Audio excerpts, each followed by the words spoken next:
and today we are on G Talks, where the topic is self-delusions and self-responsibility. With us today we have Andreas Whittmann, who is joining in on the discussion, where we will be discussing this topic. Andreas, how are you doing today? Hello everybody, I'm doing fine and I'm honored to be here today with you, Gian, and I'm looking forward to our chat. Cool, Andreas. Thank you for introducing yourself. So to get the topic started for today, we first have to obviously look at what is the word delusion. Now, if you look up in a dictionary, you'll find that the meaning of delusion is kind of like a belief that you have of yourself that isn't true. It is a belief or an idea that you're holding of yourself that you're also living, which isn't real. And we are today going to look at, when we take that to ourselves, what do we find? Now, me and Andreas are going to give this discussion, this topic, on a natural sharing basis, where we're going to explore the points and also give perspectives. So, Andreas, now that we see the word delusion and we link that into self-responsibility, we also have to look at what is the word responsibility. So, Andreas, can you give us a short example, description of what does responsibility mean to you? Yeah, so basically, when I look at how I was raised or how I've grown up, the sentence comes up, who is responsible for this, for example. And it mostly was in situations where something was done that didn't amuse the adults, so to speak, something that I or we as children should not do. And yeah, so the word for me carries rather a negative connotation. When I look at it, it's almost throughout my life that I have a fear of responsibility, that I don't want to be responsible for something. Very interesting. So can you give us a fear that you have faced in your life regarding having to be responsible for something according to your current or old definition? Yes, for example, also to go back in childhood, when we, for example, or I personally did, for example, play with fire and something got burned. Maybe we played with fire and then a little stable got burned, like the hay went on fire, and yeah, so we ran away and basically left it there. And so within this, I was feeling a fear of being responsible for what I have done, actually, for setting the stable on fire, so to speak. And yeah, it's like I didn't want to stand in for what I have done. Okay, yeah. So here we're also looking at the word responsibility in terms of you've done something which you were responsible for. Yes. You just feared being held accountable for it because there was no responsibility to begin with. Yes. Meaning when you were playing with fire, you didn't necessarily understand responsibility within your actions in that moment.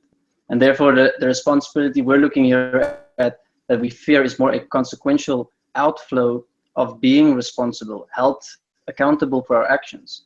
And this is also how I experienced myself, the fear of being responsible for doing something, is because there was a lack of responsibility from the beginning, because I never understood the responsibility. Yeah. Responsibility was never taught to me in society by my parents, by school. Mostly responsibility was, for example, with an athletic event that we had, I was responsible for taking out all the equipment for the sports activities. Mm-hmm. And I did that pretty well. You know, before the athletic event took place, I went out, the equipment, I put it on the field, and that was my responsibility. Mm. Now, my responsibility didn't end there, because I also had to take it back at the end of the event. This is where I learned the word responsibility, where it became more of a duty. So you're looking at a different word that I have connected to responsibility as being a duty. and where duty is something that's being asked of me. So I never learned to be responsible by myself. Responsibility was more something that someone had to give me and someone had to give me to do and to become. And for example, that I speak of your fire accident that you had, the point of responsibility is the same there. No one taught us necessarily what it means to be responsible. And instead, we always face the consequences of being responsible for consequences. So we are living in a kind of society that I found with myself and everyone I meet, that we fear responsibility because we fear being held accountable for it and always something going wrong. And if we have to take responsibility back to ourselves, where have we actually learned what it means to be responsible, to be able to respond? So we're going to today look at a completely different meaning and definition of the word responsible, and now we're going to take it back to ourselves.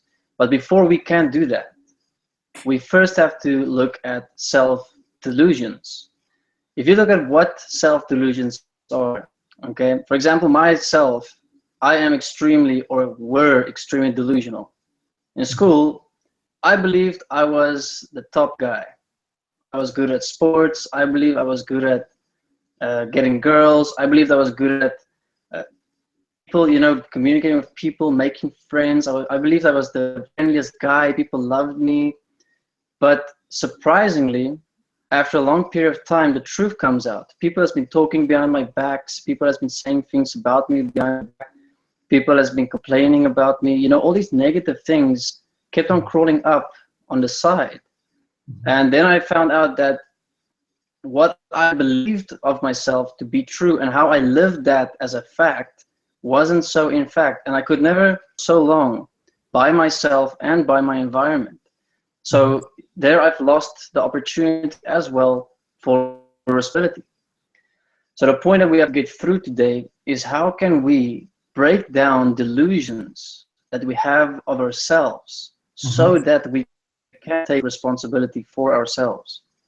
So Andreas, I'm going to ask, within your understanding of self-delusion, do you see anywhere in your life that you participated in delusion of yourself where you believe you were great at something or you were very bad at something according to judgments from other people or yourself, and how you live that in an absolute manner, absolute fact? Yeah, so I would definitely say that I was also quite delusional and still am at some point or at many points, but I was quite delusional in the way of thinking that, for example, I had a period in my life where I thought that I knew exactly what other people are thinking of me and what they want from me, where I was, for example, going around and thinking that I know exactly what my parents, my friends, my partner back then specifically wanted from me and how they think and why they are doing things. And so I was, it's a kind of righteousness where I was then, yeah, also in a way, I was finding fault in everything what I was apparently seeing in other people, like nothing was right, so to speak, within what other people did, but also within what I did. And within that, I at the same time thought that I know how it's supposed to be. Like I know the truth. So this is quite a delusion that I faced within my life. Okay. So you had a delusion that you knew the truth and you lived that to an absolute fact with yourself. Yes, I also isolated myself in this process very much because this became a backchat within me, basically, a constant thing where I was not comfortable anymore in the presence of people because I had all the time this chatter of basically illusion and grandeur within me. Okay, so my question now is, how did you break out of that delusion to take responsibility for it? Yes, so yeah, I would firstly say that this is still an ongoing process within me, but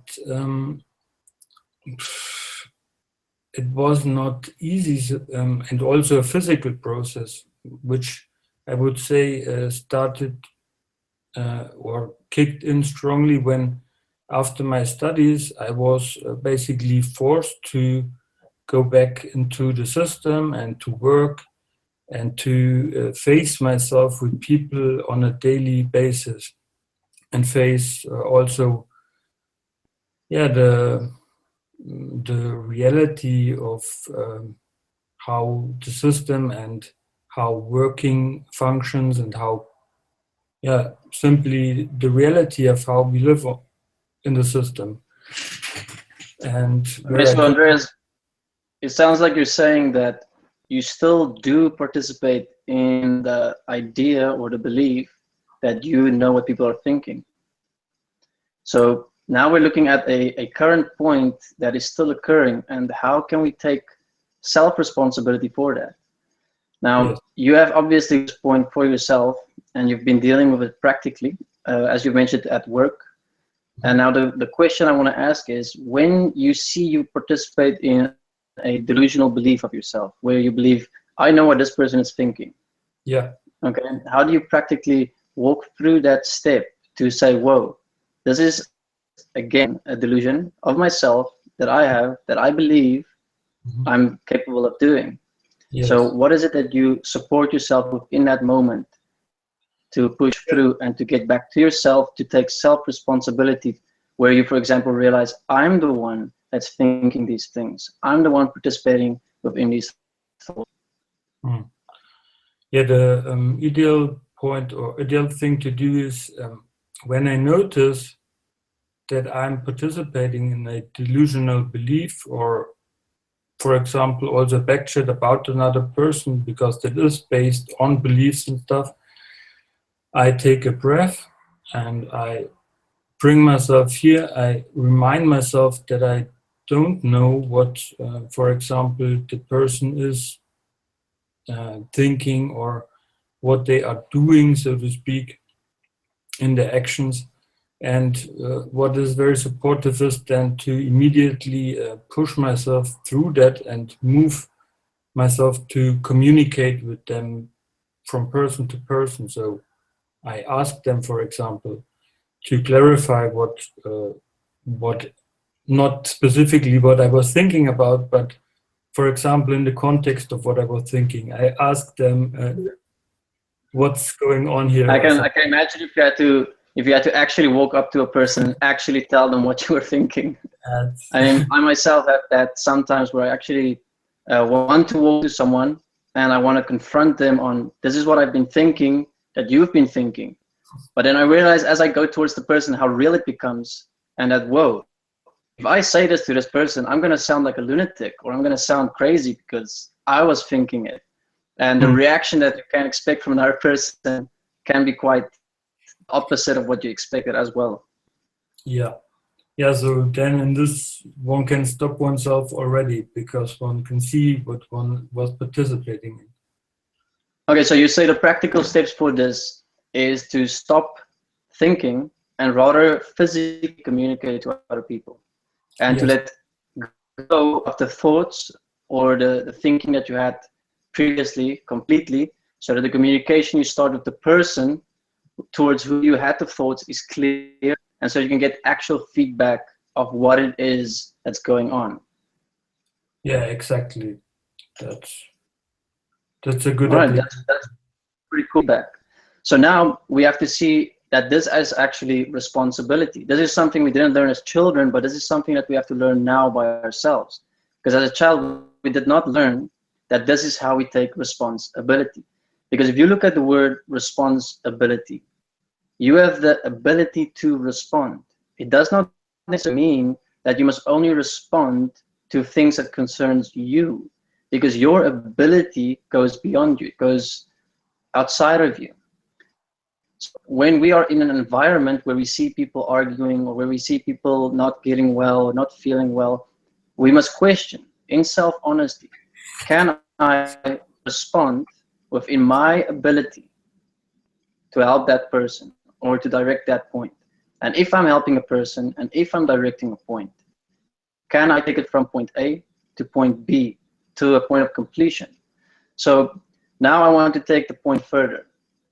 All right, if we look at responsibility, when, for example, you face a point of self-delusion, how can we find these self-delusions if it's delusions? That's the hardest part. Because if a delusion is a delusion, you cannot necessarily see the point yourself. So we need to come to a point today, which I have recently come to very harshly, because reality isn't nice and friendly all the time, but reality shows us over a period of time where we have been participating in things that aren't real at all.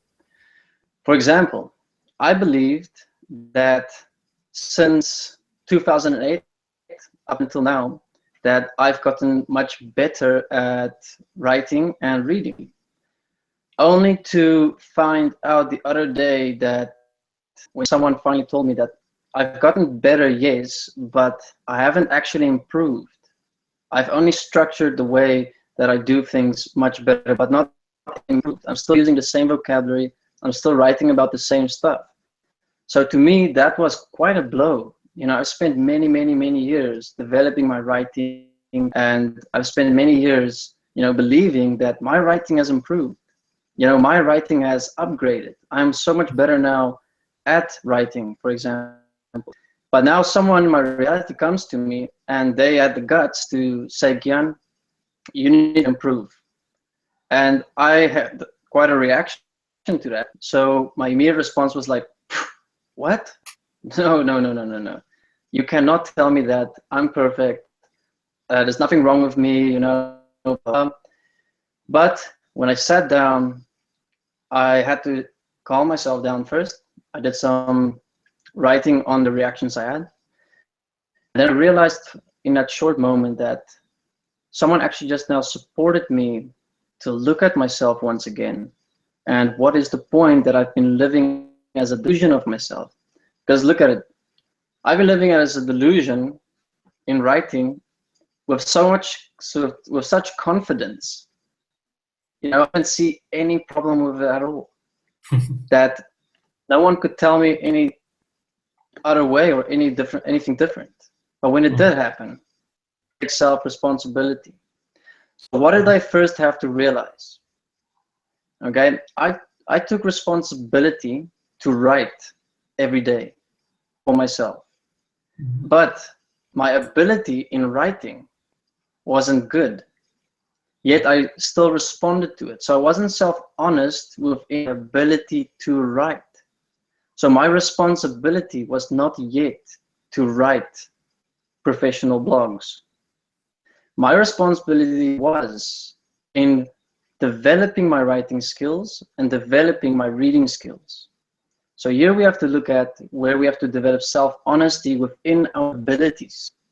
For example, if someone believes that they are a good driver, or if someone believes that they're a good hockey player, or if someone believes that they are an excellent tennis player, and they go out and they participate in these things as if they are the best, then they are taking responsibility with those activities, within the positions they've taken in those activities. For instance, in hockey, there's not just one player, there's many players. But if you have a player in your team that is self-deluded, thinking he's the best player in the team of the hockey team, then the team is going to suffer under that person participating in the self-delusion that he is excellent.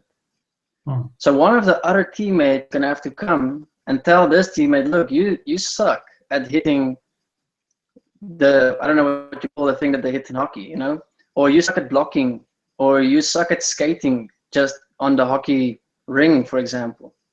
And then this person's gonna have to realize that, oh, I'm not actually that good.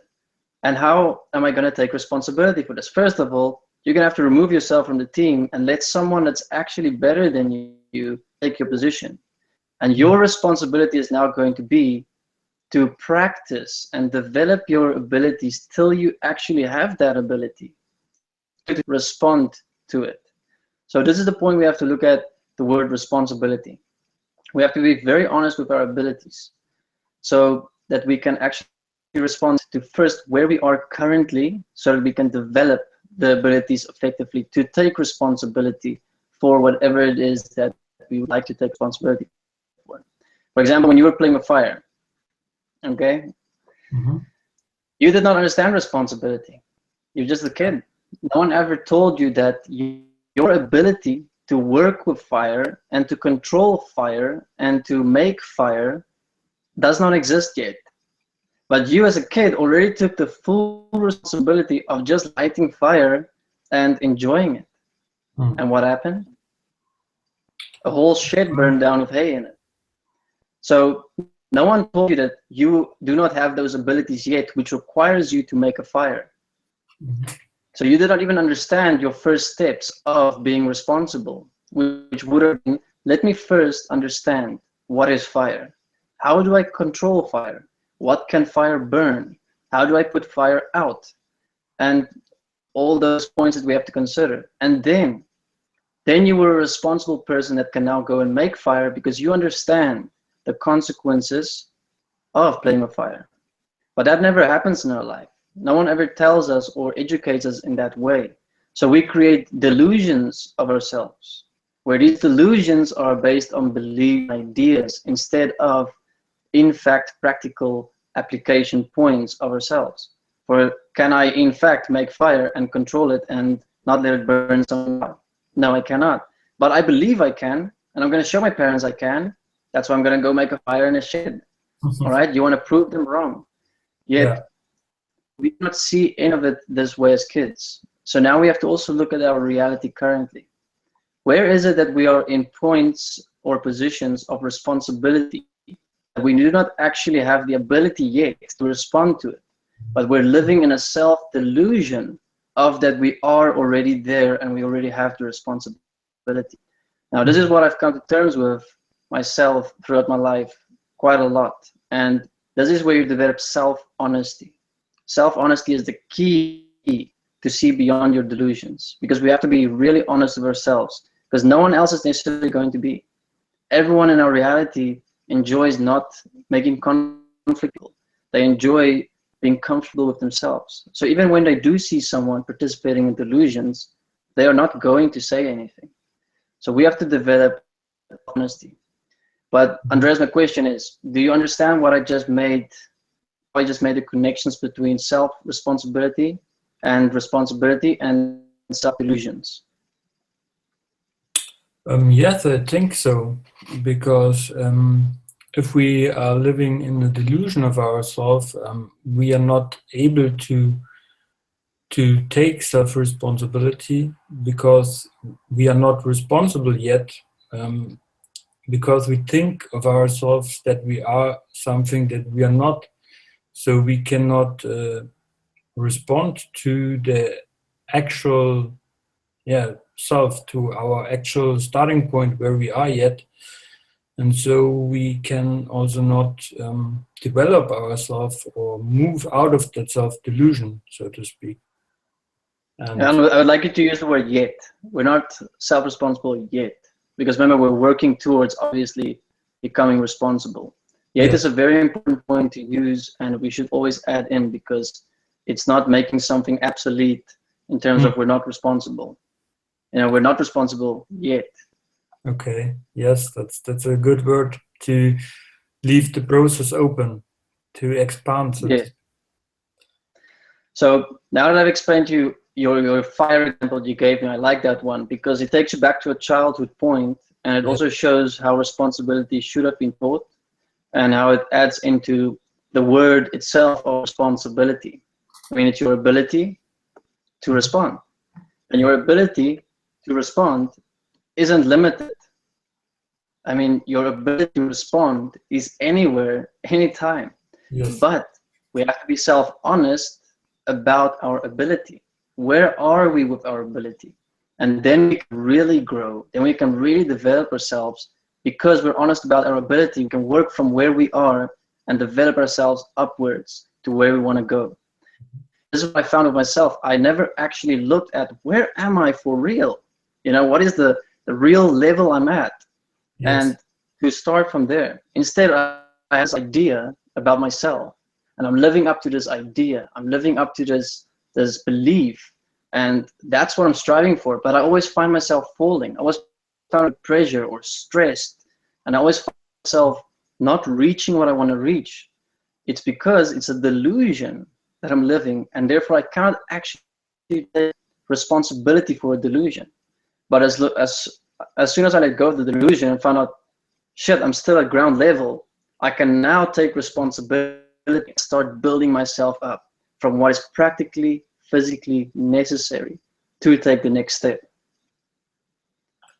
Yes, that is very cool. And yeah, I also found that, or find that in various examples within my life.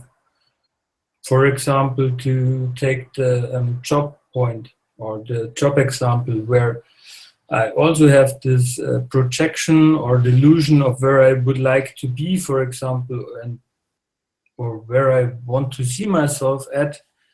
And within this, you imagine how you should or must behave, but you don't see, where you are at.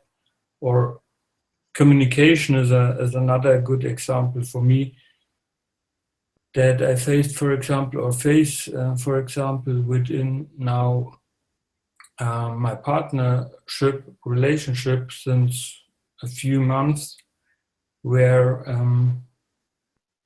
I have to face in this the point that my communication and communication skills is not as good as I think, or it's not even that I think they are good, but in this I had to face that I'm not really able to communicate in an effective way. So, and that gave and also gives conflict, friction, and but the point that I want to make in this is that I did not want to face that until it was pointed out to me from a third party. So I got feedback on, hey, look, you have to look, you are responsible here. And yeah, within this, I was admitting, so to speak, that I'm the one in reaction and not, for example, my partner, because that is the thing that I was the whole time thinking and also projecting, that my partner is the emotional one and I'm the stable person, so to speak. But in fact, it's exactly the opposite. Yeah, and that's a cool example of a delusion, because if you also look at self-delusion that you've just explained, it creates a lot of friction, because we can't let go of the self-delusion, because that means we have to admit, that means we have to be self-honest. And yes, doing that is so difficult for most people. it's definitely, it's not easy, because I would not have been able to if it wasn't pointed out to me, or maybe I would have, but I don't think so. It's just that one does not want to admit it. It's like one is defending, or am defending my delusions also to a great extent. Instead of that's pretty cool. facing where I'm at and then changing myself from there. But it is now. Right, so you're starting to see, Andreas, how the self-delusion and how self-responsibility or the point of responsibility comes in as one point in the end. Yeah. Because as long as we live in self-delusions, self-responsibility is kind of not possible. And self-honesty is the point, because as you said, you need a third party. So we actually need people in our environment to push our buttons, and we should actually appreciate them instead of reacting to them. Yeah, definitely. So that's also a point that I'm working on embracing, because feedback and also what's referred to, or what one can consider as negative feedback, is very supportive, in fact. Yeah. All right. So I'm very glad that we got to that point of your example. It's very cool. I like how, because if you look at relationships, if both partners in a relationship is in a delusion of themselves, as you mentioned, you thought that you were best or the better partner. Yeah. And I've also, I mean, I still sometimes have it, not specifically during the whole relationship, but in some parts of the relationship, I have a delusion of myself as better at something. I mean, something as simple as doing laundry or something as simple as doing dishes. You know, I'm better than my partner. And that delusion is real because someone else comes later and say, hey, there's still oil on the plates. Who washed? Who did the dishes? And then suddenly I'm quiet. I'm like, that wasn't me. And then my partner's like, maybe I should do it. And then I'm like, no, you shouldn't do it. You know, so you create all these kind of weird miniature relationships based on delusions of yourself and each other. And this holds us back so much from just taking self-responsibility, because self-responsibility is not determined on what others are doing or saying. It's all about self and self-honest. So now I would like to go a little bit deeper. I would like to look at this point of self-responsibility much more intimately. Mm-hmm. Okay, what is self-responsibility? We tend to project onto the world as being the reasons ourselves the way we do. We tend to believe or perceive that the world is stopping us from responsible or self-responsible, as if outside influences determine what we do and who we are. And this we can take down to macro, micro examples. You can take it from your family, your relationship to the world, where we believe that everything around us that is influencing us determines if we are going to be self-responsible. So you can be in any situation. Doesn't matter if the other person is actually making you experience something, you are still responsible for yourself and who you are inside of yourself. And this determines what you do. So if we are not self-honest or self-responsible, we are actually continuously living in self-delusions. Because how can you live something out there that doesn't exist? Meantime, you are here and you're completely different from what you're trying to live. I mean, this example comes to just thoughts. Like someone else is doing something and it's creating all these thoughts in my mind. So I am not responsible for the thoughts that I have. That person must be. But in fact, the thoughts is happening inside of you. And if you look at responsible, you have the ability to respond to your thoughts. No one else can ever respond to your thoughts. Your thoughts is inside of your head. So that means you need to take responsibility for that. If you have any back chat where you talk about other people in your mind, where you gossip about other people in your mind, those things are happening in your mind. There is literally no way someone can jump into your head and say, I'll take responsibility for this. So we have to take responsibility really, really back to ourselves. It can never, ever be about someone else, anything that happens inside of ourselves. But when we take self-responsibility, we can start being responsible. We can now expand ourselves to take responsibility for our reality because we've taken responsibility ourselves. That's the first ability we need to develop so that we can respond. And if we struggle to take responsibility in this world for things that exist in our environment or on a global level, it's showing us that we still have to deal with a lot of self-responsibility of ourselves. So here I would like to hear from you, Andreas.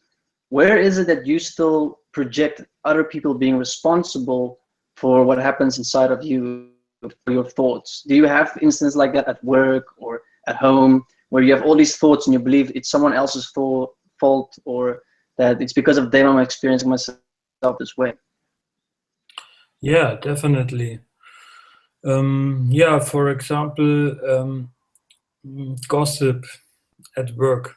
So this is also a point that is very recent, that is here right now, basically, what I'm working with. And yeah, it's a point that I really react to when I hear people at work, or specific people, gossip, talk to each other about other people that are not present, behind their backs, in these tonalities and specific words and things.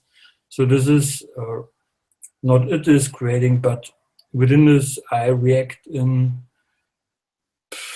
it's a mixture of various things, emotions, but also disgust. I fear the people firstly. I think the source or the origin or root is that I fear gossip, that I fear being gossiped about, and that I don't want people, for example, to do that to me. Or when I'm not present, I would not want to be gossiped about. And yeah, I react in various ways to that. So Okay, so my question is, do you feel that people gossiping is responsible for how you're experiencing yourself? yes, I feel that, and it's quite hard to shake or break that, because I'm aware of that. No one can make me feel something or experience myself in a certain way, but it's this connection. If I hear that, then I'm experiencing myself in that way. And what I find within this, what I think or what I found is that I'm reacting to it because I actually, in fact, still gossip within myself. I gossip about myself. I gossip also about other people. I'm doing exactly the same things. There are thoughts within me where I think the same thing that I hear, for example, the people in their gossip say. Okay, So so you can see that there's no, okay, so you can see that because you have not fully taken self-responsibility for what's happening inside of you, your responsibility outside of yourself is also diminished, because you're still dealing with just yourself. yeah. And you're obviously working on dealing with taking responsibility. You do have tools, you are supporting, assisting yourself. Can you give us a little bit more input on how you're doing that currently? Yeah, for example, I'm writing myself out. I'm writing out when I faced specific reactions, for example, at work. I can take in the evenings hour time or something to write out what I was experiencing this day. Then I go onto my laptop mostly, or my computer here, and I write the specific situation and scenario as it happened. What were the thoughts that came up within me? What was my reactions? What was, for example, being said outside of me? And then I apply self-forgiveness on those points. Or if Okay. And I can I ask how is that working out for you, applying self-forgiveness on the points? yes, if I do it effectively, then it's mostly working out, because next time I will be aware of the points, and so I can stop myself and not Okay, cool. participating in it. But the one point is obviously that one has to do it and not, for example, procrastinate writing it out. Which Okay, is so now I'm gonna take a little bit further. If you look at your situation you explained, where you are in a group scenario and there's people gossiping, your fear is primarily that what has been done unto others will be done unto you. but you are also doing it to yourself, as you mentioned. You gossip with yourself about yourself, which is, in other words, self-judgment. Yes. It's, in other words, you are already doing to you what you fear others might do to you. So the point we're also here coming back to is not, again, a self-delusion, because you fear that if other people talk about you, then they will burst an idea about you. Yeah. That there will be an idea about you or a belief about you that might get harmed or hurt, which is, again, a self-delusional point that we have of ourselves, that when we're in the workplace, that we're trying to keep up to live this self-delusion. And we might as well fear that if someone starts gossiping, that those things might come out, that those things might just burst a bubble, so to say. Yes. Yeah, so can you see that connection? Yeah, definitely. I mean, it's originating from a self-delusion, from a delusional image I have or want to reach or be or become, so to speak. And therefore I perceive, for example, gossip as a threat. And so I will react to it because it's apparently threatening my self-interest or the self-delusion. So yes. Right, so you got to that one yourself. That's pretty cool. All right. So now we can see that we take self-responsibility and we are honest with ourselves. We can see this is where I am. And you do not live in a self-delusion, then we have no fear of, for example, gossip. Because we know who we are. I know who I am. I'm honest with myself. And I'm living that physically to improve myself. It doesn't matter who says what, I know who I am. And I know that I'm pushing myself to better myself. That's the example I'm giving you now is just in relation to what you just mentioned. So I'm just showing you that it's a point of getting self-honest with yourself again, to realize that you have to really look at your abilities, your responsibilities, and your self-responsibility. What is your ability currently? Be honest with that and live with that, because that's your empowerment point. If you go there, you can actually empower yourself. You can actually learn something. Because when you live honestly with yourself, with your abilities, you can ask people for help, because you know, this is where I'm at, and I need to ask you a question to myself, to develop myself more. But if we live in a delusion where we believe already we are, for example, at the top of something, or at the bottom of something. A lot of people have delusions about themselves where they also believe they're at the bottom. Yet those people tend to have pretty good abilities and they're just not showing it. So it can go both ways. It can go, it's not necessarily always people showing the best. It can also be people showing the least. And those people can have the best, and the people that's showing the best can have the least. You know, it's a in reverse kind of program. Yeah. But I'm just mentioning that to give more perspective and more input on the point, so it's not just one-sided. But what we can look at here is, once we get self-honest with ourselves, you cannot be offended. You cannot be taking stuff personally, because you've already been there with yourself. So whatever someone else says to you isn't new, it isn't hidden, it isn't secret. You've opened it up for yourself. And therefore you know that you're walking the path of bettering yourself. Because you know you want to take responsibility for more things. You are self-responsible, so you can take responsibility.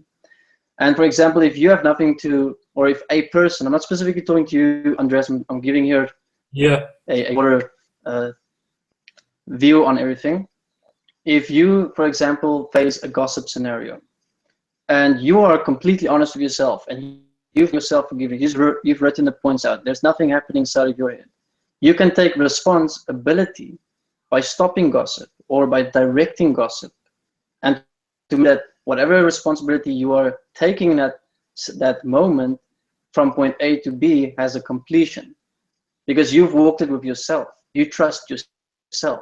So you can, for example, expand your responsibility there. But first we have to let go of delusions of ourselves.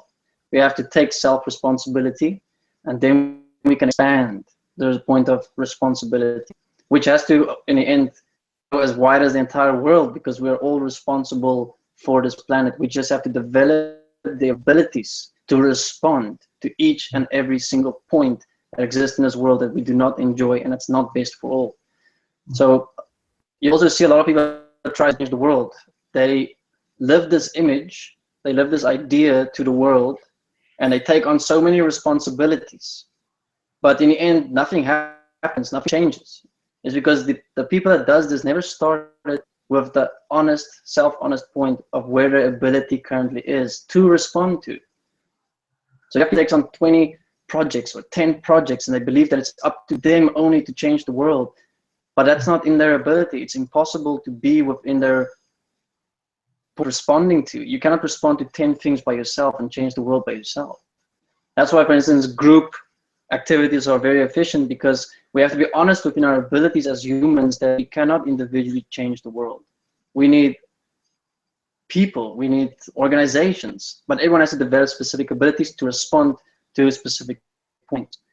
So I'm just taking it from the micro to the macro point here, so we can just see how it kind of flows and how we have to let go of delusions of ourselves, become real with ourselves, so that we can push through to changing. Yeah, exactly. What we do, what we accept and allow within the small, that is the same what we accept and allow in the bigger picture. Yeah. So Andrea, I would like for you to just give me a conclusion on what you have seen in this chat so far. Where would you like to have more clarification? Would you like to ask me any questions? Should I answer something? And anyone else, please remember to ask questions on the sidebar. They are open. I am waiting for them. So don't be shy. Yeah. Yeah, so I will give a short conclusion on the chat. I think that we have opened up quite interesting points and gone deeper into the relationships that play a role in this self-delusion and self-responsibility point. And yeah, the point the point for each one is to take that into practical application in their life, for me, for you, for everyone. Cool. All right, Andreas, I think that is it for tonight. We do not have anyone has left any questions, but do know that even after the Hangout will always be available and questions can always still be delivered. I am more than happy to answer them and to also investigate the questions if I do need more expanding on it. But like to say thank you very much, Andreas, for coming to the chat and for joining me. It was a pleasure to have you. I hope I can ask you in the future again, and we can discuss some more points. But for tonight, I think this is it. Yes, definitely. I also enjoyed the Hangout. It was supportive, and I think that I could and can take some points with me that I will now apply, and we surely will talk again. So, all right, cool, Andreas. Thank you very much, everyone. Enjoy the rest of your day. I don't know, here it's evening. If it's your morning or afternoon, enjoy it. And please stay tuned for the next G Talks here on DIP Hangouts, and enjoy the rest of your day. Thank you. bye-bye.